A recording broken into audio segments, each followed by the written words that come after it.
El trabajo consta de realizar un estudio de vibraciones en piezoeléctricos. Los compañeros del trabajo somos Alisa Darwin, Lorenzo Lauredo, Juan Daniel Suárez González y Cecilia Flores Gil. La piezoelectricidad es un fenómeno propio de ciertos materiales que permite transformar la energía mecánica en impulsos eléctricos y su operación inversa, es decir, someterlos a un campo eléctrico y obtener una fuerza mecánica. Cuando se ejerce una fuerza mecánica sobre un piezoeléctrico, se produce un desplazamiento de los centros de carga positivo y negativo del material, resultando en la formación de un campo eléctrico externo.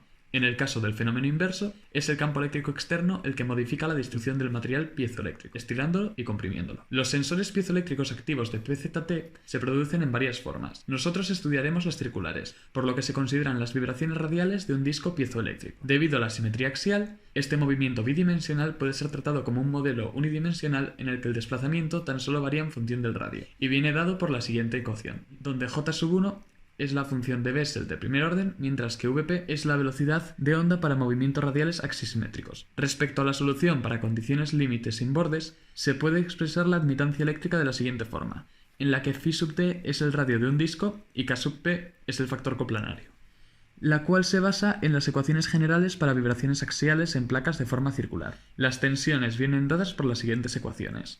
Como se observa, son constantes a lo largo del grosor de la placa. Se considera el elemento infinitesimal de la placa en coordenadas polares mostrado. La integración de tensiones a lo largo de la misma permite obtener los resultantes de tensión n sub r, n y n sub r θ, fuerzas por unidad de grosor. La segunda ley de movimiento de Newton aplicada al elemento infinitesimal de la figura se aplica mediante la suma de las fuerzas en las direcciones de r y θ, con lo que podremos obtener la ecuación de movimiento en la dirección de r al igualar la suma de las fuerzas en la dirección r con el producto de la masa y la aceleración en la misma dirección. La ecuación es la siguiente, donde el primer término es el incremento de la longitud del arco, el segundo término es el aumento de n sub r, el tercer término es el aumento en n sub θ r y el cuarto término es la inclinación de los resultantes de la tensión n que crea una proyección a lo largo de la dirección de r. Si se divide entre r, dr y dθ, y recordando la ecuación n sub θ r igual a n sub r θ, la ecuación de movimiento en la dirección r se simplifica a la siguiente expresión.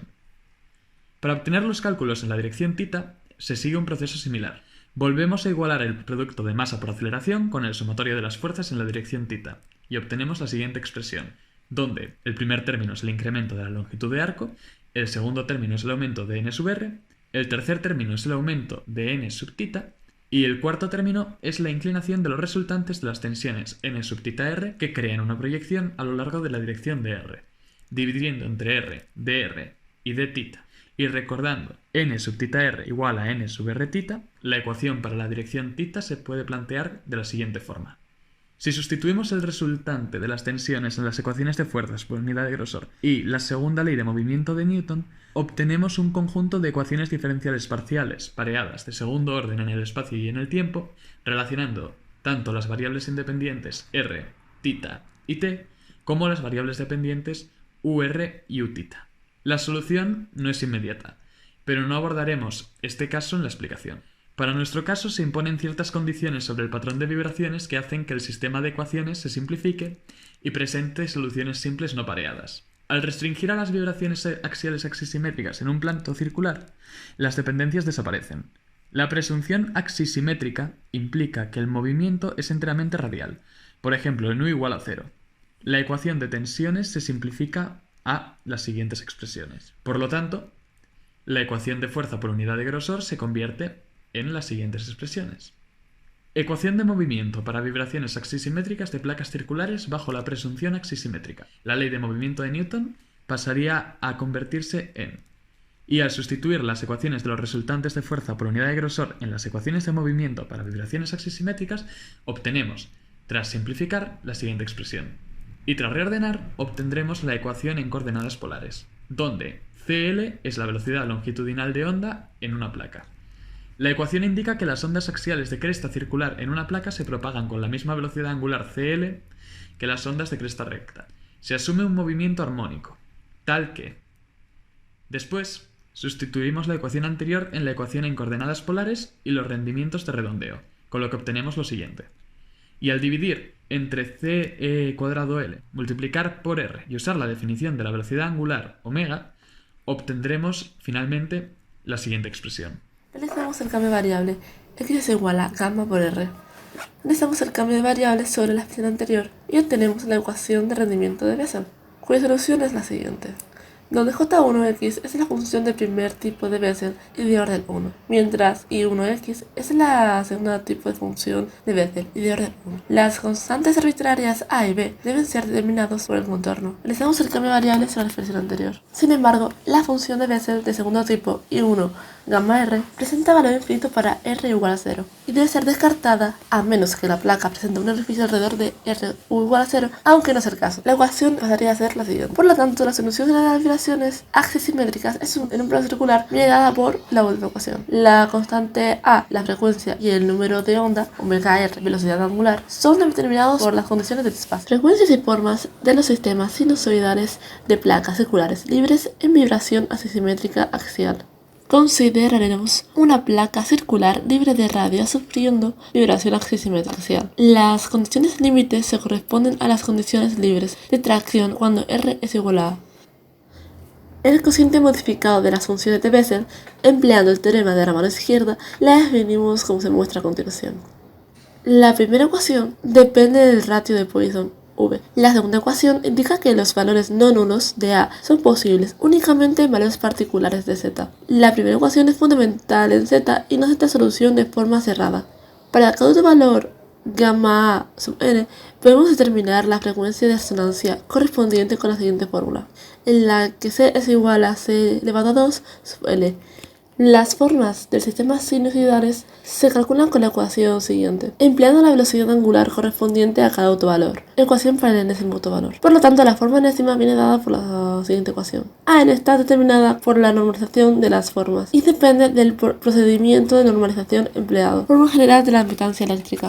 Esta fórmula permite averiguar la admitancia facilidad que el piezoeléctrico presenta para el paso de corriente y plantea para el análisis de un sistema con un grado de libertad.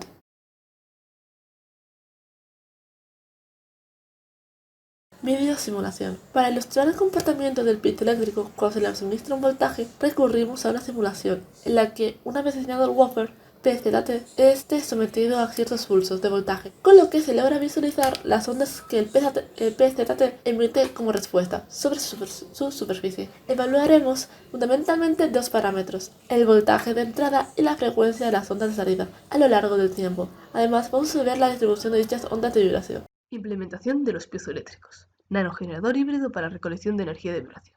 Recolecta eficientemente la energía de vibración. 3 modos de cosecha están integrados en un solo dispositivo, cuyo componente central es una estructura de levitación magnética.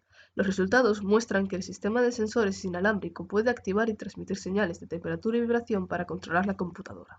Almacenamiento efectivo de energía. Se ha diseñado un circuito de administración de energía para almacenar la energía producida del TEG en un condensador.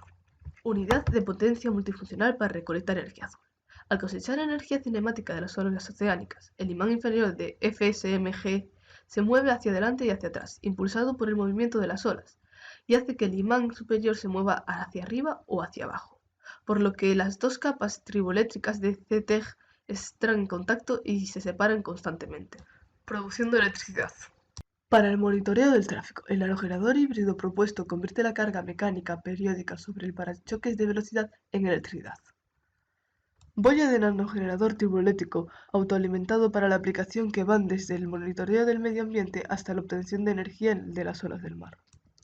Para la parte práctica, intentaremos experimentar los efectos piezoeléctricos mediante la conversión de vibraciones en pequeñas señales de voltaje usando un wafer, un disco piezoeléctrico PCT o cerámico. Para agilizar la práctica, adquirimos los piezoeléctricos ya soldados. Los piezoeléctricos producen una descarga discontinua alterna al aplicar una fuerza sobre ellos. Por lo tanto, este hecho tiene que ser corregido haciendo un alzamiento de dichas cargas. Nosotros usaremos una combinación de 4 diodos. Después conectamos nuestra salida del corrector a un pin analógico del Arduino, ya que estos permiten medir un voltaje entre 0 y 5 voltios, por lo cual usaremos el Arduino como voltímetro. Por otro lado, conectaremos un LED al pin 11 para que cuando el Arduino reciba una señal de piezoeléctrico se encienda.